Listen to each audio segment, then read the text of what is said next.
Hi, my name is Nikolai Ostapovich and today I show you Beacon Line.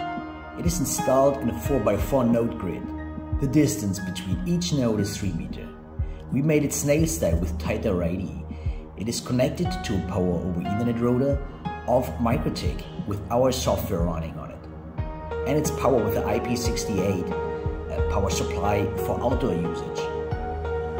It is self-meshing Bluetooth low energy network to observe data, broadcast BLE data, or to connect to any device.